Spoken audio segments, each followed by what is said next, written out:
Assalamualaikum warahmatullahi wabarakatuh. Kembali lagi dengan saya Gifanya Agustina Nanda Putri, mahasiswi semester 3 dari program studi Pendidikan Guru Sekolah Dasar. Untuk memenuhi tugas 3 dari mata kuliah Bahasa dan Sastra Indonesia, hari ini saya akan memaparkan sedikit materi dari modul 7, 8, dan 9. Tanpa berlama-lama, mari kita mulai. Materi yang akan disampaikan pada modul 7, 8, dan 9 yaitu yang pertama modul 7 tentang puisi anak-anak, yang kedua modul 8 tentang drama anak-anak, dan terakhir modul 9 apresiasi karya sastra anak. Untuk materi yang pertama saya akan menjelaskan pada modul 7 yaitu tentang puisi anak-anak. Yang pertama di kegiatan belajar 1 tentang konsep puisi anak. Apa itu? Puisi adalah ragam sastra yang bahasanya terikat oleh irama, matra, rima, serta penyusunan larik dan bait. Karya sastra satu ini sangat pas digunakan untuk menggambarkan keresahan, kritik, imajinasi, pengalaman, dan perasaan dari penulisnya. Dalam penulisannya, secara umum puisi biasanya menggunakan gaya bahasa metafora dan disusun dengan padanan kata yang padat dan syarat makna. Puisi dikelompokkan menjadi dua macam, yaitu puisi untuk orang dewasa dan puisi untuk anak. Lalu ada kriteria puisi anak menurut Norton. Norton mengemukakan kriteria puisi anak yaitu yang pertama, puisi anak adalah puisi yang berisi kegembiraan dan rima. Yang kedua, mengutamakan bunyi bahasa dan membangkitkan semangat bermain bahasa. Yang ketiga, harus berupaya memperbaiki ketajaman imajinasi visual dan kesegaran kata yang dipergunakan, mengembangkan imajinasi dan melihat serta mendengar kata-kata dalam cara yang baru. Yang keempat, menyajikan cerita sederhana dan memperkenalkan tindakan yang dilakukan. Kelima, bukan ditulis berdasarkan dugaan yang rendah terhadap anak. Yang keenam, berbentuk informasi sederhana yang membuat anak dapat menafsir dan menangkap sesuatu dari puisi itu. Yang ketujuh, tema puisi harus menyenangkan anak-anak, menyatakan sesuatu pada anak, menggelitik egonya, mengingatkan kebahagiaan, menyentuh kejenakan, dan membangkitkan semangat menggali. Dan yang terakhir, harus cukup baik untuk dibaca ulang. Selanjutnya ada kriteria puisi menurut Sumardi. Sumardi dan kawan-kawan mengemukakan kriteria puisi yaitu sesuai dengan lingkungan anak, sesuai dengan kelompok usia anak, keragaman sajak, dan terakhir kesesuaian sajak dengan siswa. Bentuk puisi anak yang pertama ada pantun. Dari semua bentuk puisi atau jenis puisi, pantun lebih banyak dikenal karena beberapa alasan. Yang pertama, pantun adalah puisi tertua yang ada di Indonesia, sehingga melalui orang-orang tua di sekitar kehidupan anak masih dapat diperkenalkan kepada anak.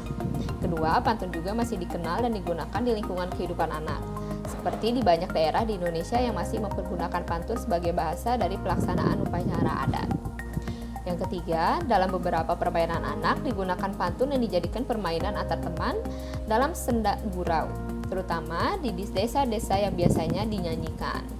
Yang keempat, karena bentuknya yang sederhana, pantun sering dijadikan media anak-anak untuk menyampaikan ekspresi perasaan anak di kala senang, gembira, sedih, dan terharu. Yang terakhir, hampir di semua buku teks bahasa Indonesia memuat contoh puisi berbentuk pantun, terutama pengenalan puisi di kelas rendah. Yang kedua ada syair, yaitu sebuah bentuk puisi lama yang terikat oleh jumlah bait baris. Setiap bait terdiri atas 4 baris. Syair juga banyak ditemukan di dalam buku pelajaran yang bertema puisi anak. Hal ini dapat dilihat dari banyaknya lagu anak-anak yang terbuat dari syair, seperti lagu Bermain Layang-Layang. Yang ketiga, gabungan pantun dan syair. Puisi anak yang merupakan perpaduan dari pantun dan syair banyak juga kita temui dalam lagu anak-anak. Paduan ini bisa dalam bentuk maupun dalam isi. Yang terakhir, ada puisi anak biasa atau puisi bebas. Puisi bebas yaitu puisi yang tidak mengikuti pola tertentu. Puisi jenis ini bersifat pelukisan terhadap ekspresi anak tentang apa yang dilihat, dirasakan, didengar, dan yang ingin disampaikan anak melalui media bahasa yang diketahuinya. Selanjutnya di kegiatan belajar 2 yang akan menjelaskan tentang unsur pembangun struktur puisi. Yang pertama ada unsur intrinsik anak. Apa itu? Yaitu unsur yang secara langsung membangun puisi dari dalam atau dari wujud puisi itu tersendiri. Di antara unsur pembangun dari dalam ada tema, amanat, perasaan atau nada, dan suasana puisi. Tipografi enjabement, akrilik, rima, citraan atau pengimajian, dan terakhir gaya bahasa. Untuk yang pertama ada tema, yaitu dorongan yang kuat yang menyebabkan penyair mengungkapkan apa yang dirasakan melalui puisi. Tema bersifat khusus pada setiap penyair, artinya cara penyair satu dengan penyair yang lain tidak akan sama. Tema juga merupakan keyakinan penyair dalam memaknai hidup dan kehidupan. Tema munculnya pada awal sebelum penyair menulis puisinya. Menentukan tema pada sebuah puisi dapat dilakukan dengan dua cara, yaitu yang pertama, melihat judul puisi, karena ada puisi yang di dalam judulnya sudah menampakkan tema. Yang kedua, melihat bentuk fisik puisi, yaitu dari sisi diksi, dari sisi judul puisinya, dan kekerapan kata yang sering muncul dalam puisi. Menurut J. Waluyo, ada beberapa kategori tema, yaitu ketuhanan atau religius, kemanusiaan, patriotisme, cinta tanah air, cinta kasih pria dan wanita, kerakyatan dan demokrasi, keadilan sosial atau protes sosial, dan terakhir pendidikan budi pekerti. Selanjutnya yang kedua yaitu amanat. Amanat dalam puisi sering disatukan dengan sikap, karena amanat diperoleh pembaca setelah pembaca atau penikmat menyelesaikan bacaan puisinya. Dilihat dari sisi pembaca, maka amanat akan mempengaruhi sikap, cara pandang, dan wawasan pembacanya. Jadi, amanat puisi adalah pesan atau nasihat yang ada pada puisi yang didapat oleh pembaca atau penikmat, sehingga bisa terjadi beda pendapat antara penikmat satu dengan yang lainnya. Yang ketiga, sikap, suasana atau nada perasaan dalam puisi, yaitu unsur sikap, suasana atau nada dan perasaan dalam puisi, yaitu ekspresi perasaan penyair yang disampaikan dalam bentuk nada-nada yang menimbulkan keindahan. Yang keempat, ada tipografi. Tipografi adalah ukiran bentuk puisi yang biasanya merupakan susunan baris ke bawah. Tipografi ini banyak terdapat pada puisi modern yang sering disebut dengan istilah puisi embelling, puisi kontemporer, atau ada juga yang menyebutnya dengan puisi konkret. Yang kelima, enjabement, yaitu pemindahan bagian kalimat pada larik berikutnya sehingga menimbulkan nuansa makna. Fungsi enjabement mempererat hubungan antar larik sehingga makna antar larik itu menjadi utuh. Yang keenam ada aku lirik. Aku lirik yaitu tokoh yang berbicara dalam puisi. Tokoh itu bisa pengarangnya, bisa pula bukan. Dalam arti pengarang, mewakilkan tokoh puisi yang dikarangnya kepada tokoh tertentu atau tokoh lain. Ciri aku lirik terdapat kata ganti yaitu aku, kamu, dan kita. Yang ketujuh, rima atau perasaan tersembunyi. Rima adalah perasaan bunyi yang berulang secara teratur pada kata yang terletaknya berdekatan di dalam satu larik atau antalarik. Pengulangan bunyi akan menciptakan konsentrasi kekuatan bahasa atau menciptakan daya gaib pada kata yang diulang. Yang kedelapan, citraan atau pengimajian. Citraan atau pengimajian yaitu susunan kata yang dapat memperjelas atau memperkonkret yang dinyatakan oleh penyair. Bentuk citraan ada 4. Yang pertama, penglihatan atau visual imagery. Yang kedua, pendengaran atau auditory imagery. Yang ketiga, ada penciuman atau smell imagery. Dan yang terakhir ada perasaan atau tactile imagery. Yang 9, gaya bahasa, irama atau ritme. Gaya bahasa, irama atau ritme adalah cara khas yang dipakai penyair untuk menimbulkan efek estetis pada karya puisi yang dihasilkannya. Cara ini dilakukan dengan memanfaatkan kekayaan bahasa yang dimiliki oleh bahasa yang digunakan penyair melalui pengulangan bunyi, pengulangan kata, dan kalimat. Yang selanjutnya, unsur ekstrinsik anak. Unsur ekstrinsik anak terdiri dari unsur biografi atau unsur yang berkaitan dengan latar belakang penyair. Yang kedua, unsur sosial, unsur yang sangat erat kaitannya dengan kondisi masyarakat ketika puisi yang tersebut dibuat. Yang terakhir ada unsur nilai, unsur yang berkaitan dengan pendidikan, seni, ekonomi, politik, sosial, budaya, adat istiadat, hukum, dan sebagainya. Selanjutnya ada struktur lapis-lapis norma. Yang pertama, lapis bunyi, kumpulan bunyi fonem yang membentuk kata-kata yang berasal dari kumpulan bunyi tersebut. Selanjutnya, membentuk kunci kalimat. Kalimat-kalimat itu dirangkai menjadi bait. Dari rangkaian itu terbentuklah puisi. Yang kedua, lapis arti, yaitu sebuah puisi setelah didengar akan terlihat strukturnya atau bentukannya dengan jelas sebagai bagian dari huruf yang menjadi kata. Kata yang merupakan bagian dari kelompok kata bagian dari kalimat. Rangkaian kata, kelompok kata, dan kalimat ini memiliki arti yang selanjutnya membentuk kesatuan arti yang lebih besar lagi, yaitu bait. Yang terakhir, lapis dunia pengarang. Untuk memperindah puisinya, pengarang menyertakan pula lapis dunia implisit berupa kiasan-kiasan yang merupakan cerminan ucapan tak langsung, serta lapis metafisika yang berupa suasana tragis atau mengerikan atau suasana suci yang menimbulkan renungan bagi pembaca. Selanjutnya di kegiatan belajar ketiga akan menjelaskan tentang latihan analisis puisi anak. Apa itu? Latihan analisis puisi adalah latihan membedah puisi dengan mencari dan menemukan unsur intrinsik maupun unsur ekstrinsik, sehingga sebagai seorang guru kita dapat menjelaskan puisi dengan benar dan memiliki tingkat apresiasi yang tinggi serta menjadi guru sastra yang profesional. Ada beberapa unsur yang harus dianalisis. Yang pertama yaitu tema, menemukan gagasan utama dalam karya puisi tersebut. Yang kedua amanat, menemukan pesan yang disampaikan penulis melalui sajian kata-kata. Yang ketiga, nada sikap, suasana, hati, dan perasaan. Menemukan sikap dan perasaan yang digambarkan pengarang melalui karya tersebut. Yang keempat ada rima, hubungan bunyi antar larik. Yang kelima, citraan atau pengimajian, susunan kata yang memperjelas apa yang dinyatakan oleh penyair. Dan yang terakhir, gaya bahasa, menemukan ciri khas penyair dalam menimbulkan efek estetis dalam karya tersebut, tipografi, enjambement, atau aku lirik. Lanjut materi yang selanjutnya yaitu modul 8 tentang drama anak-anak. Kegiatan belajar pertama yaitu tentang konsep drama anak-anak. Pengertiannya, secara umum drama adalah teks yang bersifat dialog dan isinya membentangkan sebuah alur. Drama adalah karya sastra yang bertujuan menggambarkan kehidupan dengan mengemukakan tingkaian dan emosi lewat akuan dan dialog. Lazimnya dirancang untuk pementasan di panggung.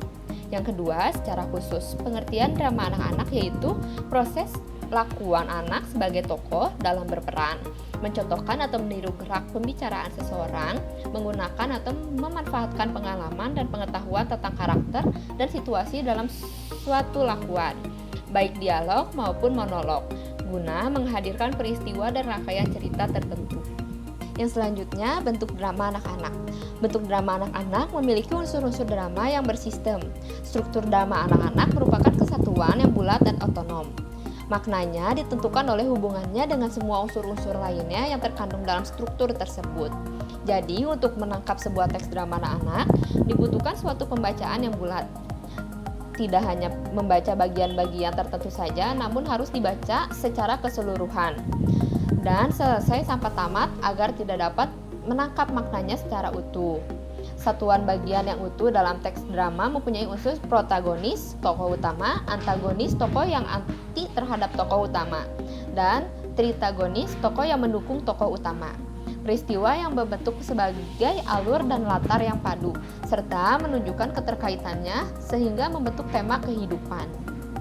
Selanjutnya ada jenis drama anak-anak. Yang pertama dilihat dari aspek jumlah pelakunya, yaitu drama dialog, yaitu drama yang dipentaskan oleh 2 orang atau lebih. Yang kedua ada drama monolog, yaitu drama yang hanya dipentaskan oleh 1 orang pemain. Selanjutnya ditinjau dari aspek kuantitas waktu pementasan, ada 2 jenis, yaitu drama pendek atau drama sebabak, yaitu teks drama yang terdiri dari 1 babak dalam kisahan ceritanya. Yang kedua ada drama panjang, yaitu drama yang terdiri dari 2 babak. Selanjutnya yang ditinjau dari aspek alur peristiwa. Yang pertama ada drama dukaria, yaitu drama yang alur ceritanya yang menyedihkan dan berakhir dengan kebahagiaan. Yang kedua drama tragedi, yaitu drama yang menyebabkan para penonton merasa melas dan ngeri, sehingga mereka mengalami pencucian jiwa atau kelegaan emosional setelah ketegangan dan pertikaian batin akibat satuan lakuan yang dramatis atau katarsis.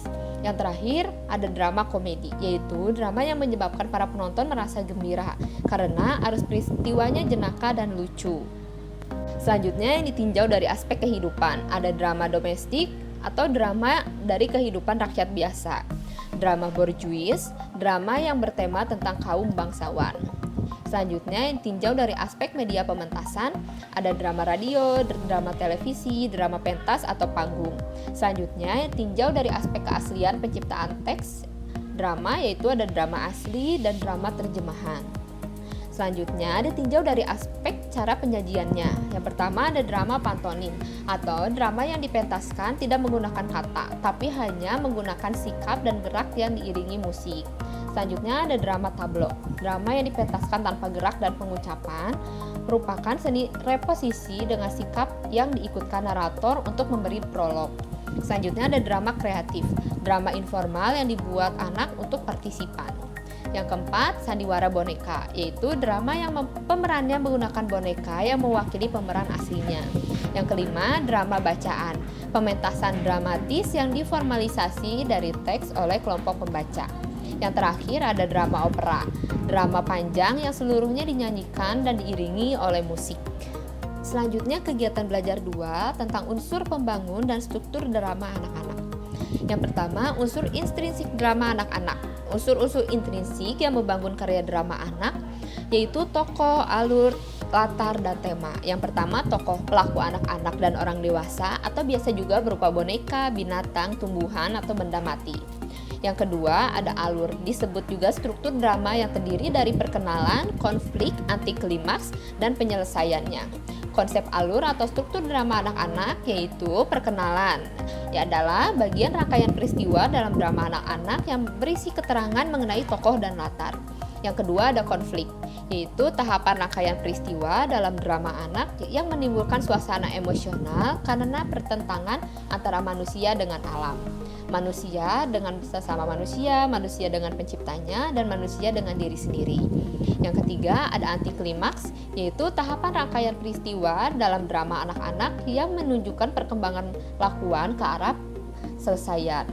Yang terakhir ada penyelesaian, yaitu tahapan rangkaian peristiwa dalam drama anak-anak yang diakhiri dengan kebahagiaan, kedamaian, ataupun kesedihan. Yang ketiga ada latar, segala keterangan mengenai waktu, ruang, dan suasana peristiwa dalam teks drama anak-anak. Yang terakhir ada tema, pokok pikiran dalam karya sastra drama anak-anak. Yang selanjutnya unsur ekstrinsik drama anak-anak, yaitu segala aspek kehidupan yang mempengaruhi keberadaan naskah drama anak-anak, meliputi biografi pengarang, psikologi, dan sosiologi. Selanjutnya pada kegiatan belajar 3 mengenai latihan analisis drama anak-anak. Langkah-langkah menganalisis drama anak-anak. Yang pertama, kegiatan latihan analisis drama anak-anak dilakukan dengan menjelajahi dengan membaca dalam hati teks drama anak-anak secara berulang kali. Langkah ini dilakukan agar Anda menguasai konsep drama anak-anak. Yang kedua, kegiatan latihan analisis drama anak-anak dilakukan dengan cara menginterpretasikan teks drama anak-anak melalui pendekatan analisis. Pendekatan analisis ini kita dapat menjelaskan jenis tokoh, alur, atau struktur latar dan tema yang terdapat dalam drama anak-anak. Yang ketiga, dilakukan dengan pendekatan didaktis atau melakukan pendekatan analisis ini kita akan dapat menghasilkan amanat dan moral yang ada dalam kisah cerita drama anak-anak. Yang terakhir, yaitu dilakukan dengan cara pendekatan emotif. Melalui pendekatan ini, kita dapat menemukan berbagai unsur yang mengaduk emosi dan perasaan. Emosi dominan yang ditimbulkan oleh tokoh protagonis, antagonis, dan tritagonis. Untuk materi yang terakhir yaitu modul 9 tentang apresiasi karya sastra anak. Pada kegiatan belajar 1 menjelaskan tentang konsep apresiasi anak. Apa itu? Dalam Ensiklopedia Indonesia di tahun 1980 menjelaskan bahwa apresiasi sastra adalah sikap menghargai sastra berdasarkan pengertian tepat tentang nilainya. Bedudu dan Zain menjelaskan bahwa apresiasi sastra adalah pemahaman, penghargaan, dan penilaian positif terhadap karya sastra. Lalu Sujiman pun memaknai apresiasi sastra sebagai penghargaan terhadap karya sastra yang didasarkan pada pemahaman. Apresiasi sastra anak, yang pertama, sikap menghargai sastra anak berdasarkan pengertian tepat tentang nilainya. Yang kedua, pemahaman, penghargaan, dan penilaian yang positif. Yang ketiga, penghargaan terhadap karya sastra yang didasarkan pada pemahaman. Yang keempat, penghargaan atas karya sebagai hasil pengenalan, pemahaman, penafsiran, penghayatan, dan penikmatan yang didukung oleh kepekaan batin terhadap nilai-nilai yang terkandung di dalamnya. Yang kelima, kegiatan menggulik karya sastra dengan sungguh-sungguh sehingga tumbuh pengertian, penghargaan, kepekaan terhadap kritis dan kepekaan perasaan yang baik terhadapnya. Manfaat sastra yaitu manfaat estetis, manfaat pendidikan, manfaat kepekaan batin atau sosial, manfaat menambah wawasan, yang terakhir mengembangkan kejiwaan dan kepribadian. Yang selanjutnya, tingkat apresiasi sastra. Yang pertama, kegiatan apresiasi secara langsung, yaitu membaca sastra anak dan mendengarkan sastra anak. Dan yang terakhir, menonton pementasan sastra anak. Yang kedua, apresiasi tidak langsung. Yang ketiga, pendokumentasian karya siswa. Dan terakhir, kegiatan kreatif. Lalu ada sastra anak. Sastra anak adalah karya seni yang imajinatif dengan unsur estetisnya dominan, bermediumkan bahasa lisan ataupun tertulis, yang secara khusus dapat dipahami oleh anak dan berisi tentang dunia yang diakrabi oleh anak. Selanjutnya, memilih karya sastra anak. Pemilihan bahan pembelajaran apresiasi prosa, yaitu kriteria keterbacaan yang digunakan dalam pemilihan bahan pembelajaran prosa harus memenuhi persyaratan sebagai berikut. Yang pertama, kejelasan bahasa, tema, kesederhanaan plot, kejelasan perwatakan, kesederhanaan latar, dan kejelasan pusat pengisahan. Yang selanjutnya, kriteria kesesuaian berkaitan dengan karakteristik anak. Yang kedua, pemilihan bahan pembelajaran apresiasi puisi, yaitu kriteria keterbacaan dan kriteria kesesuaian, yaitu sesuai dengan kelompok usia anak dan sesuai dengan lingkungannya. Dan yang terakhir, yang ketiga, pemilihan bahan pembelajaran apresiasi drama, yaitu kriteria keterbacaan dalam memilih drama yang digunakan dalam pembelajaran apresiasi drama, yaitu kejelasan bahasa atau dialog, kejelasan tema dan pesan, kesederhanaan alur atau babak, dan kejelasan watak. Yang kedua, kriteria kesesuaian dalam memilih drama yang akan digunakan berkaitan dengan fase perkembangan anak sesuai dengan usia psikologisnya. Selanjutnya, kegiatan belajar 2 tentang mengapresiasi karya sastra anak. Mengapresiasi karya sastra anak yang dilakukan secara reseptif dan secara produktif. Sebagian besar kegiatan mengapresiasi karya anak yang dilaksanakan di sekolah bersifat reseptif. Artinya, lebih diarahkan kepada kemampuan memahami, menilai, atau menikmati karya sastra anak lewat berbagai teknik. Yaitu apresiasi reseptif dilakukan dengan cara mendengarkan atau menyimak cerita dan membaca ceritanya. Yang kedua, apresiasi produktif, yaitu merupakan kegiatan mengapresiasi karya sastra anak secara produktif yang mengacu kepada penciptaan karya sastra secara konkret atau kreatif, lalu menciptakan kembali karya sastra rekreatif melalui teknik parafrase, yaitu teknik ubah bentuk dan alih bentuk. Misalnya, mengubah bentuk puisi menjadi prosa dan sebaliknya, prosa menjadi drama atau lakon dan sebaliknya. Sekian pemaparan materi dari saya dari modul 7, 8, dan 9. Semoga materi ini dapat tersampaikan dengan baik kepada kalian yang membaca atau mendengarkan. Dan terima kasih, sampai bertemu lagi kapan-kapan. Bye-bye!